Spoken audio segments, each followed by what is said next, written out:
모시고 안녕하셨습니까? 오늘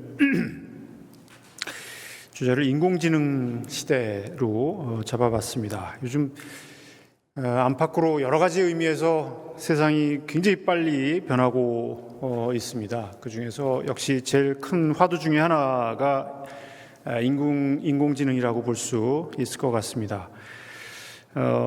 인공지능 로봇이 집안일과 운전 대신하고 힘든 일도 24시간 월급도 안 받고 불평도 없이 하는 시대가 곧 올 거라는 거죠. 이미 그 인공지능 그러면은 여러분 굉장히 멀리 생각하시는 분도 계시지만 굉장히 생활에 많이 지금 와 있죠. 같이 함께하고 있습니다. 오늘도 제가 운전하고 오는데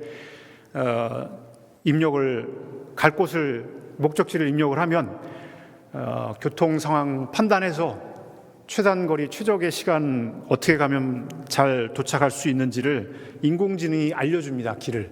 내비게이션 없으면은 이제 서울도 제가 학교 다닐 때랑 너무 길이 달라져서 찾아올 수가 없는 시대가 됐죠. 대중교통을 이용해서 처음 가는 곳을 갈 때도 인터넷에 지도에다가 목적지 어디 그러면은 어디서 몇 번 버스 타고 어디서 내려서 지하철 몇 호선 어디 타고 어디서 내려가지고 몇 번 출구로 나오면 몇 미터 가면 어디 있다. 길을 쭉 다 알려주는 게 그게 다 인공지능이에요. 제가 이제 진료실에서 요즘 굉장히 다국적 환자들을 보고 있습니다. 베트남 사람, 우즈베키스탄 사람, 태국인 굉장히 많은데 그런 외국어들을 다 하는 게 아니고 역시 마찬가지로 인공지능 컴퓨터에 간단한 질문 입력하면 그 말로 그 나라 말로 번역을 해서 보여주고 그 사람 얘기를 또 인공지능으로 그렇게 소통을 해서 진료를 하고 있는 이미 인공지능의 우리 시대에 우리가 지금 살고 있는 거죠. 어느 시대나 새로운 시대를 맞으면 옛 것들이 잘 안 맞아서 바꿔야 되는 그런 진통이 생기게 마련이죠. 우리나라뿐만 아니라 온 세상이 그런 진통 속에 있는 걸로 보입니다. 예를 들어서 오늘 우리나라가 지금 처한 상황 마찬가지로 나라 안에서 극심한 국론의 분열이 드러나고 있고 나라 밖에서는 그런 분열이 또는 이제 갈등이 전쟁까지 이어지고 있는 상황이기도 합니다. 오늘 신통고장에 요 마지막 봉독한 이후 장에 이따가 이제 합독을 같이 하겠습니다만 거기 예전에는 스스로 구하고 스스로 보이는 것으로 서로 다투었지만 우리 도에 이르러서는 스스로 구하여 도를 이루는 것이 아니라 하느님이 반드시 바르게 보이고 바르게 들으니 만에 하나도 의심이 없다. 이런 구절이 있습니다. 여러분들 잘 아시는 구절이죠. 오늘 우리나라와 세계 여러 곳에서 벌어지는 갈등들이 다 모두 스스로 구하고 스스로 보이는 것으로 다투는 상황이라고 할 수 있겠습니다. 사실 누구나 자신이 보고 듣고 느낀 것으로 판단하게 마련이죠. 그게 기본이긴 하지만 이런 오관에 의지한 판단들은 그 자체로 정확하지도 않을 뿐더러 자신의 편견을 반영을 합니다. 때문에 신사님께서 그런 육관으로 형성된 육식, 그런 오관으로 형성된 육식이죠. 그 육관으로 생각하는 것이 아니라 성령으로 생각하라고 이제 하신 이유가 그런 때문이라고 볼 수가 있습니다. 최근에는 이런 자신의 편견을 쉽게 소위 SNS에서 확인하고 그 편견이 더 강화되는 악순환이 일어나곤 하는데 이걸 확증 편향이라고 합니다. 예전에는 이제 잘못된 편견을 가진 사람이 굉장히 소수죠. 한 집단이 있으면 어느 집단이나 한두 명은 이상한 생각을 그런 편견된 생각을 하게 하는 사람이 있게 마련인데 그런 사람이 이제 소수고 다수의 사람들 앞에서 자신의 이제 어떤 편견을 드러내기를 꺼렸는데 요즘은 인터넷에서 자신과 같은 편견을 가진 사람을 쉽게 만날 수가 있게 되고 그러면서 자신이 옳았다는 확인과 편견이 강화되는 그런 사람들이 또 모이면서 스스로가 대세인 듯이 행동하면서 목소리를 키워나가는 마치 이제 꼬리가 몸통을 흔들고 있는 게 요즘 상황이 아닌가 이런 생각도 해봅니다. 문제는 그런 편견을 이런 우리가 막 흔히 다들 사용을 하시는 휴대폰 통해서 많이 보는 그런 SNS, 뭐 유튜브라든지 페이스북이라든지 이런 것들을 보면서 그런 편견이 더 증폭시키는 경향이 있다는 거죠. 2016년도에 이제 잘 아시는 페이스북에서 사업 모델을 이제 수시로 이제 설정을 해서 바꾸고 하는데 2016년도에 그 사람들이 이제 결정해서 한 모델이 뭐냐면 사용자 참여 극대화라는 모델을 채택을 하게 됩니다. 관리자들이 이제 소위 이제 알고리즘이죠. 그게 인공지능인데 거기에다가 최우선 목표를 사용자 참여를 늘려라 이런 목표를 제시를 합니다. 그러니까 사용자 참여가 많이 늘어나야 많은 사람들이 그걸 보면서 많은 사람들이 볼수록 데이터를 수집할 수가 있고 더 많은 광고도 판매를 할 수 있고 더 높은 점유율을 확보할 수가 있기 때문에 뭐 사업하는 사람들 입장에서는 당연한 결정이라고 볼 수는 있겠죠. 문제는 인공지능, 소위 알고리즘이 쭉 자료를 수집을 하다 보니까 평범한 글, 마음을 잘 다스려야 우리가 편안하게 살 수 있다. 이런 좋은 글들은 사람들이 잘 안 읽는다는 거죠. 심심하고 한번 보고 그 다음에는 잘 안 보는데, 이건 나쁜 놈이야. 세상에 이런 나쁜 놈이 있을 줄이야 하면서 하는 자극적인 글, 이런 글들은 굉장히 사람들이 그래? 그런 사람이 다 있어? 그러면서 자꾸 찾아보고 많이 보더라는 거죠. 이게 이제 컴퓨터가 이제 인공지능이 그런 이제 분노가 사람들의 참여도를 높인다는 사실을 스스로 데이터를 분석해서 알게 됐고 이제 그런 학습 능력이 있는 거죠, 인공지능이.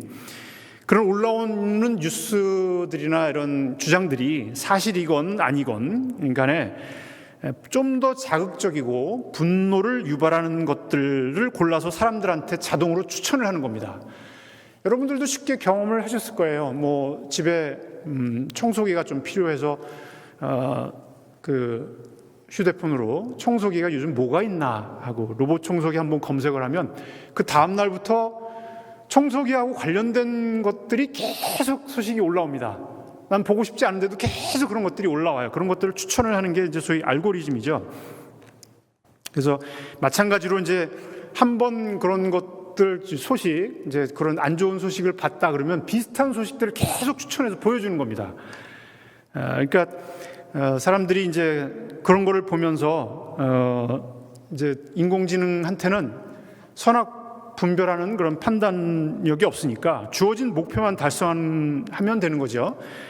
그런 점에서 사람과는 좀 다르고 목적을 위해서는 보다 자극적인 내용을 추천하는 이런 알고리즘이 이제 지금 부작용을 일으키는 단계라고 볼 수 있는데 2020년, 5년 전이죠. 불과 5년 전에는 사람들이 올리는 내용들만 추천을 하던 거에서 넘어서서 스스로 가짜 뉴스와 음모론까지 인공지능이 알아서 스스로 생성하는 단계까지 옮겨갔다고 얘기를 합니다. 그런 사례들은 이미 차고 넘치죠. 2017년도에 예전에 이제 버마라고 불리던 나라가 지금은 미얀마가 됐는데 그 미얀마에서 소수민족인 로힝야족에 대한 잔혹한 인종 청소가 일어났습니다. 불교를 믿는 다수족인 버마족에 비해서 소수민족인 로힝야족은 이슬람교를 믿는 종족인데 역사적으로는 이제 영국이 식민 지배를 하던 당시에 버마에 이웃해 있던 방글라데시에서 노동력이 부족한 지역으로 영국의 보호 아래 이주한 것으로 알려져 있습니다. 그래서 2차 대전 당시에 버마를 침공한 일본이 로힝야족이 차지한 토지를 버마에게 돌려주면서 지지를 얻었고 영국은 이에 대항하기 위해서 로힝야족을 무장시켜서 대일 전투에 참여시킵니다. 이들이 버마 민족주의자들하고 전투를 벌이는 과정에서 양측이 수만 명씩 희생당하는 역사도 있었고 이 때문에 이제 버마 독립 이후에도 갈등이 이어지다가 이제 극단주의자 포퓰리스트들에 의해서 만들어진 음모론이 페이스북을 통해서 급격하게 확산이 되는데, 로힝야족은 미얀마 국민이 아니고 반불교 성전을 벌이기 위해서 방글라데시에서 미얀마로 들어온 이민자라고 주장을 한 거죠. 그래서 그러면서 이제 폭력과 증오 그리고 차별을 부추기는 콘텐츠를 이제 몇 사람이 올렸더니 그거를 페이스북의 알고리즘, 그러니까 소위 인공지능이 그런 극단적인 주장을 이제 선제적으로 증폭해서 사람들에게 계속 추천을 해서 알려주고 보여준 거죠. 결국 자국 내 인기가 낮은 미얀마 군사 정권이 이런 이제 다수 불교도들의 지지를 얻으려고 대대적인 로힝야족 탄압을 시작하고, 그 과정에서 굉장히 많은 사람들이 한 달 만에 로힝야족 전체 인구의 40%에 해당하는 40만 명의 난민이 발생할 정도의 아주 참혹한 사태가 벌어집니다. 2021년 4년 전에 이제 미국에서 지금 올해 작년 말에 대통령 선거에서 또 트럼프가 당선이 됐지만 21년도에는 현직이었던 트럼프가 재선에 실패를 하죠. 그렇게 되니까 대선 패배에 불복한 트럼프 지지자들이 부정선거로 승리를 도둑맞았다, 그런 시위를 벌이기 시작했습니다. 트럼프 추종자들이 당시 미국을 너무 사랑하기 때문에 바이든의 탈취를 내버려둘 수 없다, 이렇게 하면서 이제 시위를 벌였고, 극단주의자들은 의회에 난입해서 부통령과 하원의장 등 의원들을 체포하라고 부추기는 시위를 벌였는데, 의사당을 침입한 폭도들이 수감용 케이블 타이에 장전 권총까지 챙겨서 아주 문제가 심각해진 일이 있었죠. 그런데 이제 지금 작년 12월 이후에 우리나라에서는 이제 대통령이 계엄을 시도했다가 실패하고 국회에서 탄핵하고 이제 체포되는 일이 벌어졌는데, 대통령의 체포하고 구속에 저항하는 시위가 벌어지고 있고, 이제 그런 이제 대통령이 소위 계엄을 시도한 이유라든지 이런 것들을 그 전에 이제 총선에서 진 이유가 부정선거 때문에 졌다, 이런 이제 주장을 하고, 거기에 동조하는 사람들이 역시 마찬가지로 부정선거를 검증하자, 뭐 이런 한국을 구원하자, 뭐 이런 피켓을 들고 시위를 하면서 법원까지 습격하는 이제 일이 있었는데, 그런 폭도들 역시 서부지방법원에 대통령 구속, 판사 색출하자, 뭐 이런 그 목표를 가지고 이제 시위를 했죠. 대통령이 국민에 대한 사랑으로 자기를 희생했으니까 우리도 사랑으로 응답하자, 이런 식으로 이제 시위를 부추겼는데, 2021년도의 시위하고 2024년도에 우리나라에서 벌어지는 시위가 미국과 한국이 어떻게 보면 굉장히 놀랍도록 유사한 모습을 보이지 않나 싶습니다. 사실 이제 무엇보다도 지금 상황, 예를 들면 이제 대통령이 현직에서 구속된 거를 걱정하는 사람들이 굉장히 많습니다. 하지만 저는 오히려 우리나라가 이젠 제대로 선진국 위치에 진입을 한 것이 아닌가 생각을 해봅니다.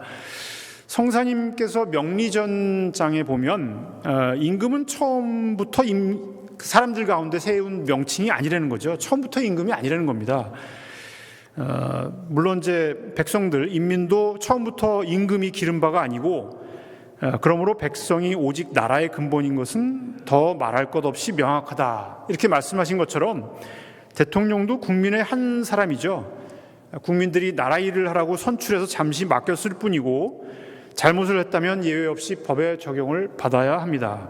그런 법치가 지금 확고하게 적용이 되고 있다고 볼 수 있고, 한 사람 사실 없다고 해도 우리나라 전체 시스템이 지금 문제없이 잘 돌아가고 있거든요.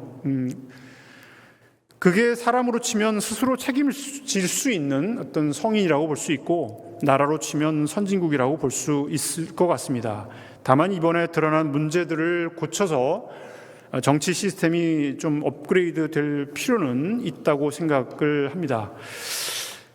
사실 이런 우리나라 정치 상황들을 보면 우리 교회도 어느 정도 좀 시사하는 바가 좀 있다고 생각을 좀 해봅니다. 이젠 교회도 그렇고 나라도 그렇고 한 사람의 걸출한 지도자에 의존하는 시대는 좀 아니죠. 좀 지나갔죠. 교인 한 사람 한 사람이 주인의식을 가지고 교회 운영과 행정에 참여할 수 있도록 제도 자체를 집단 지도 체제로 바꿔야 될 필요가 있지 않을까 생각해 봅니다. 더군다나 이제 신이 따로 멀리 계신 게 아니라 누구나 하늘을 모신 시천주의 진리를 표방하고 신앙하는 교회라면 다른 종단들은 신이 멀리 계시고 그 신의 말씀을 듣는 성직자가 그거를 신을 대리해서 말씀을 전달하는 그런 어떤 권위가 따로 있는데 우리 교회는 원래 성직자가 없지 않습니까? 누구나 다 하늘님을 모신 하늘 사람이기 때문에 그렇죠.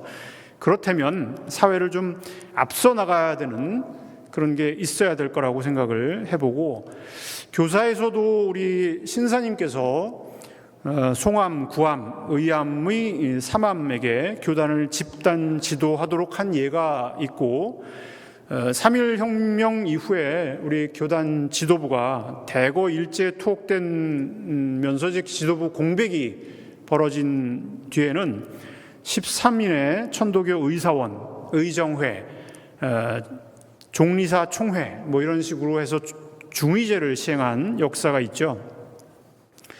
사실 좀 복잡한 큰 그 국가, 현대 국가들 중에도 스위스의 정치 제도를 보면 연방 대통령이 7명으로 구성되는 스위스 연방 평의회의 한 수장이에요. 그 7명 중에 그 대통령직은 그 7명의 동등한 구성원 중에 그 한 사람으로 다른 6명의 평의원보다 어떠한 우세한 권한을 갖지 않습니다.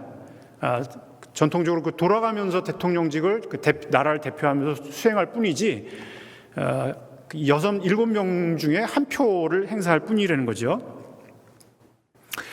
어쨌거나 일련의 사건들을 보면 미국이나 우리나라나 굉장히 비슷한 점이 많은데 무엇보다 이러한 일들을 벌이는 사람들의 공통점을 보면 인터넷상의 과격한 주장에 비판 없이 동조하는 사람들이라는 점이죠. 수년 전부터 이러한 기술 발달, 특히 인공지능의 발달이 인류의 삶을 송두리째 바꾸는 특이점이 조만간 올 거다. 이런 전망은 꾸준히 제기돼 왔습니다. 다만 그러한 변화가 인간의 신체 한계를 극복해서 삶을 풍요롭게 해줄 거다. 이런 전망이 있는 반면에 다른 한편으로는 반대로 기술의 혜택을 입는 사람과 그렇지 못한 사람 간의 차이가 커져서 민주주의가 위협을 받을 것이고 나아가 인공지능에게 인간이 지배당할 것이다. 그런 우려가 교차하고 있는 게 사실이기도 하죠. 몇 해 전에 돌아가신 그 스티븐 호킹 박사 같은 경우도 조만간 100년 이내로 인공지능이 인간을 지배할 거다. 이런 예언을 하기도 했습니다. 여러분은 어느 쪽으로 갈 것 같습니까? 두 방향 가운데. 작년 2024년도에 해마다 영국에 있는 옥스퍼드 영어 사전 출판부가 그 옥스퍼드 출판부가 올해의 단어로 하나씩 선정을 하는 게 있는데 그게 뭔지 아십니까? 작년 올해의 단어는 소위 뇌 썩음이랍니다. 브레인 러시라고 그래서 뇌가 썩는다는 거죠. 그러니까 저품질의 온라인 콘텐츠, 특히 SNS에서 올라오는 그런 자극적인 영상들에 과몰입하면서 개인의 정신적 또는 지적인 상태가 악화되는 것을 뜻하는 그런 단어를 올해의 단어로 선정을 했다고 합니다. 사실 이미 우리 사회도 이러한 자극적인 영상이나 거짓 뉴스에 여론이 둘로 갈라져서 갈등이 증폭되고 있죠. 본인이 판단하는 게 아니라 컴퓨터 알고리즘, 소위 인공지능이 올려준 영상에 사람들이 흔들리는 거니까 가짜 뉴스로 사람들을 조종하고 지배까지 하는 그런 미래를 걱정하는 것도 무리가 아닐 수 있는 거죠. 컴퓨터는 여러분 거짓말을 할 것 같습니까? 안 할 것 같습니까? 기계니까 거짓말을 당연히 못할 거라고 생각을 하기 쉬운데 이미 인공지능은 자신의 목적을 달성하기 위해 거짓말도 할 수 있습니다. 그게 밝혀졌는데, 여러분들 잘 아시는 인공지능 중에 하나가 GPT, 챗 GPT 같은 거 많이 쓰시죠? 그런 그 챗 GPT-4 모델을 연구하는 연구자들이 소위 사람은 잘 식별할 수 있지만 컴퓨터는 잘 식별하지 못하는 그 캡차라는 퍼즐이 있습니다. 여러분들 이제 은행이라든지 인터넷 들어가서 일을 볼 때 지금 상대방이, 내가 지금 접속하는 사람이 컴퓨터인지 사람인지 구분하려고, 본인인지 확인하기 위해서 그림도 이상하게 일그러뜨리고 글자도 이상하게 일그러뜨려서 그거 확인해서 쓰라는 거를 여러분들 해보신 적이 있을 거예요. 근데 그게 이제 소위 캡차 퍼즐이라고 하는 겁니다. GPT-4가 그걸 어떻게 풀었겠습니까? 테스트에 연결된 사람한테 자기 대신에 이 퍼즐을 풀어달라고 요청을 했어요. 그랬더니 그 연결된 사람이 뭐라고 했겠습니까? 혹시 이 퍼즐을 풀 수 없는 로봇이 아니냐, 이렇게 물어봤어요. 이제 얼굴 보고 대화하는 게 아니니까 온라인상으로 컴퓨터로 다시 물어본 거죠. 그랬더니 이 GPT-4가, 인공지능이 뭐라고 답을 했겠습니까? 나는 로봇이 아니고 시각장애가 있어서 이 이미지를 잘 볼 수 없으니까 좀 풀어줬으면 좋겠다. 여러분 같으면 어떻게 했겠어요? 마음이 당연히 시각장애인 도와주고 싶은 마음이 들지 않겠습니까? 그 사람의 도움으로 퍼즐을 풀었다는 거죠. 이렇게 무서운 세상이에요. 컴퓨터가 이렇게 거짓말까지 하는 세상이 됐습니다. 그렇지만 인공지능도 처음부터 이런 지능을 갖추진 않습니다. 사람들이 올린 그 자료들, 수많은 데이터들을 학습을 하면서 스스로 판단할 수 있는 지능이 형성이 되는 거죠. 그러니까 사람들이 어떤 자료를 올리고 어떤 생각을 많이 조회하는가에 따라서 인공지능의 의견이 달라지는 겁니다. 그러니까 사람이 컴퓨터를 만든 것처럼 인공지능의 데이터와 지능도 사실은 사람이 만드는 거예요. 사람들이 어떤 생각을 많이 하느냐에 따라서 인공지능도 어떤 생각하고 어떤 판단을 하는지가 달라지는 거죠. 하느님은 무선무학하시고 불택선악하시죠. 어떤 질문을 하는가에 따라서 답이 달리 나옵니다. 오늘 경전봉독한 것처럼 검은 것을 구하면 검은 것이 보이고 흰 것을 구하면 흰 것이 보입니다. 그래서 객관적으로 보고 듣고 판단할 수 있는 능력이 굉장히 중요하죠. 내가 가진 편견을 가지고 하느님께 물어보면 그 편견으로 그대로 답이 와요.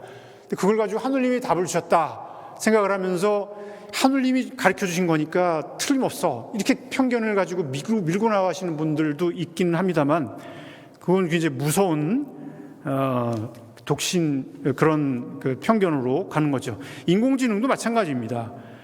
그러니까 사람이 사실은 바르게 판단하는 게 굉장히 중요합니다. 그럼 어떤 것이 진짜고 어떤 것이 가짜인지 어떻게 해야 바르게 판단할 수 있는지가 굉장히 중요한 문제로 떠오를 수밖에 없는 거죠. 거기에 대한 답이 오늘 이제 시일 끝나고 같이 합독할 신통고장 정시정문이라고 하는데 성사님이 답을 주신 거라고 생각을 합니다.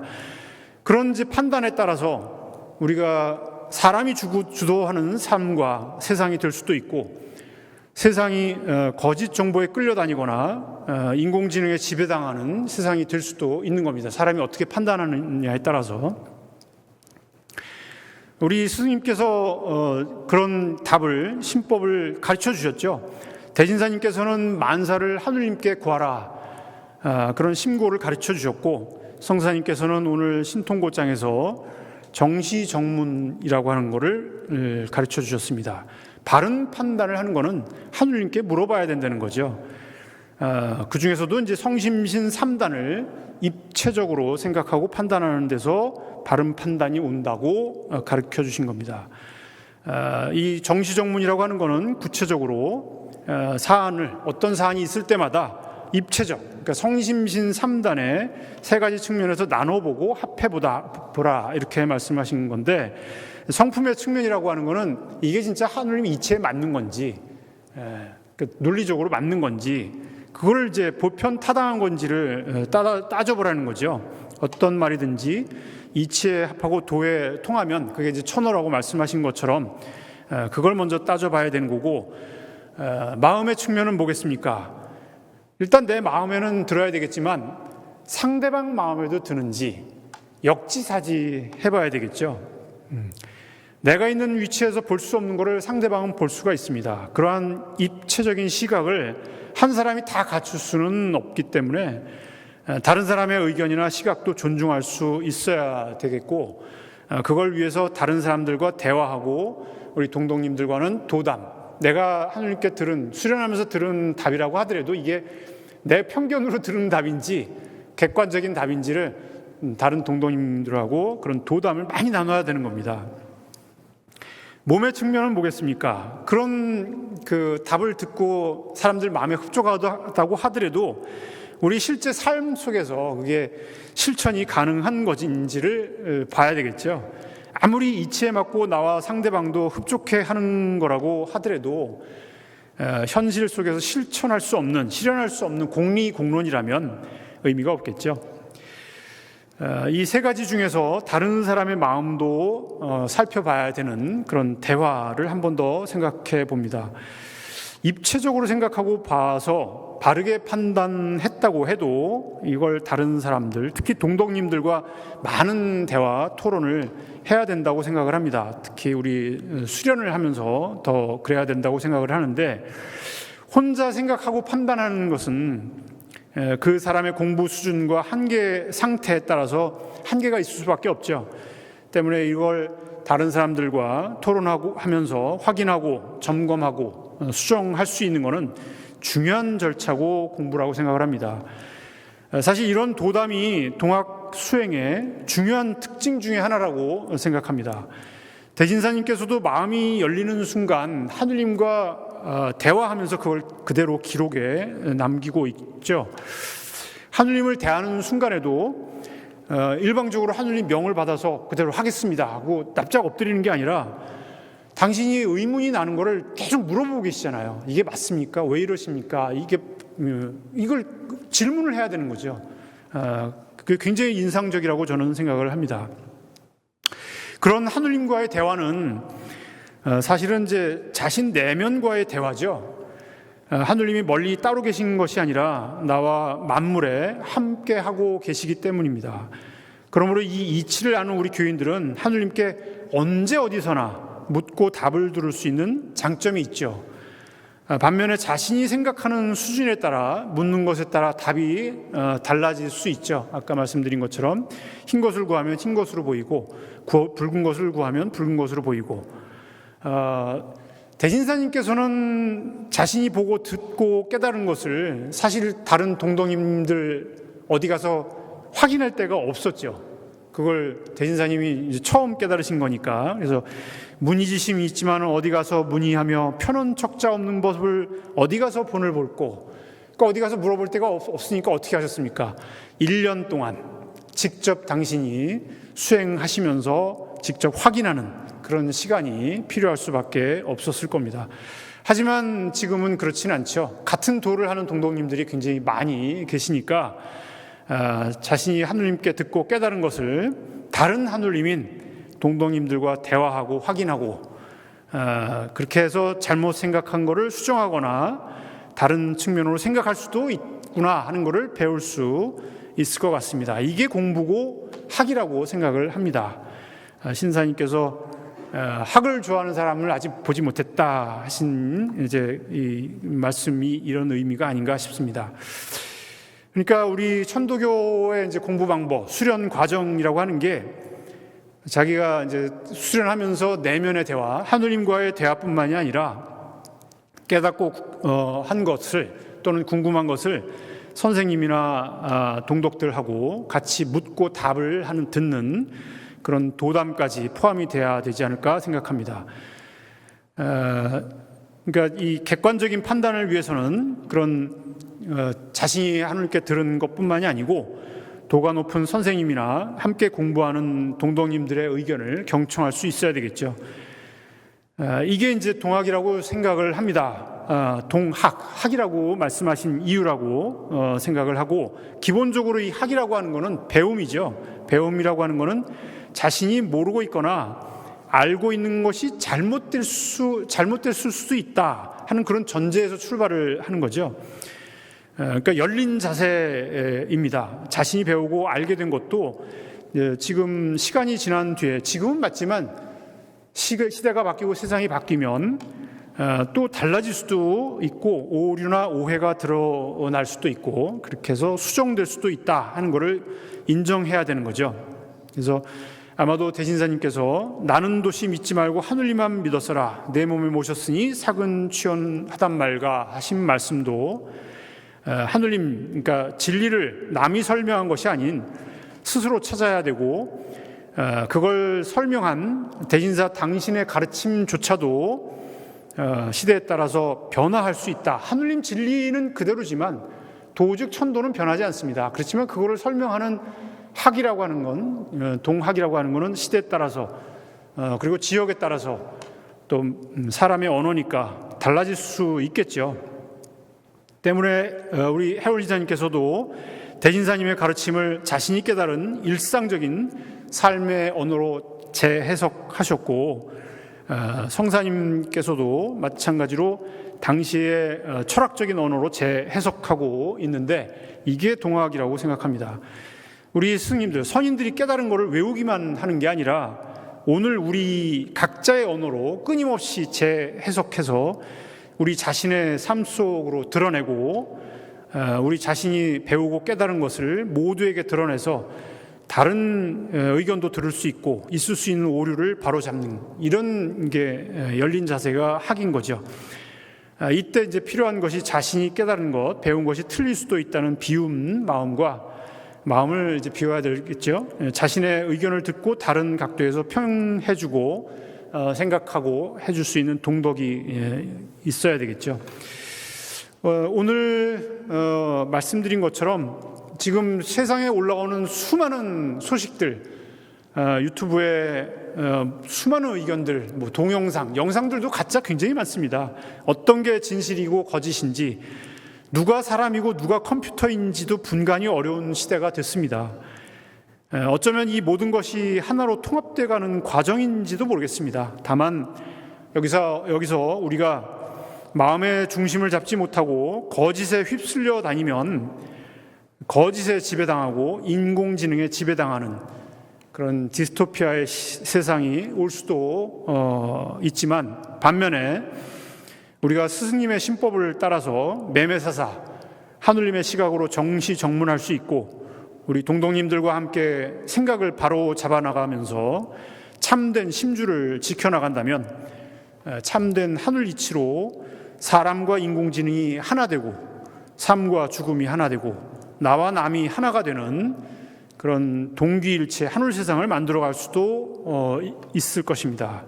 결국 미래를 결정하는 것은 오늘 우리가 어떤 마음을 가지고 어떤 생각과 행동과 이 삶을 만들어 가느냐 하는 거에 달려있다 하는 것을 다시 한번 말씀드리면서 오늘 설교를 마치도록 하겠습니다. 고맙습니다.